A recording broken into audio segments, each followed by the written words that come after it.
beneen bi ci des nan jël xale yi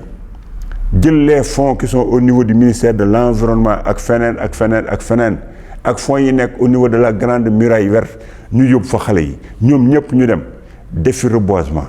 te reboisement bi ñuy def ay fruitier la parce que du ay garab rek garab boo def dafa war di am lu muy jur pour que nit ñi di ci mën a dund foo leen yóbboo ci àll bi ñuy def reboisement di nga fexe ba ñu commencé def fa ay néegi ñax dëkk ci kii ba foofu nga fexe ba xaalis bi ñu leen di jox ñu jënd ci bëy ëllëg ñu jën fa jëm a bay bu ko defee da nga leen di dugal petit à petit ci biir agriculture bi ak élevage bi suñ ci gisee seen bopp toog fa da nga gis waa Dakar yi jóge fa dem di leen fekk man commencé woon naa ko bi ma nekkee ministre de l'environnement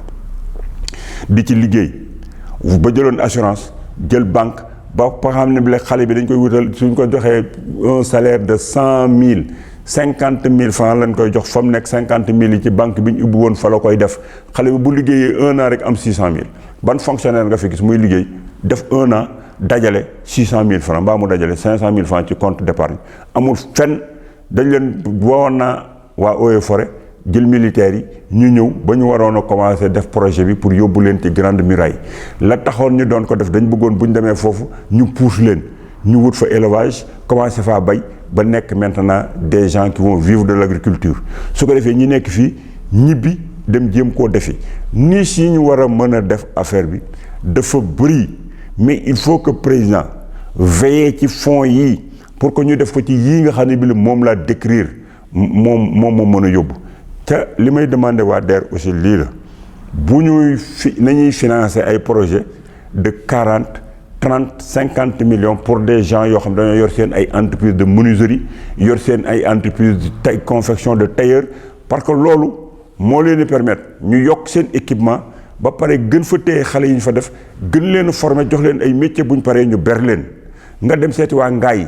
nga laaj leen seen affaire u dàll yi fan lañ bëgg ñu dimbali leen fa bu ñoom ñëpp ay matières premières lañ soxla ak ay machines yu leen dimbali ñu liggéey donc il faut ñu équiper les corps de métier yi loolu képp moo leen di permettre ñu continuer seen mission de formation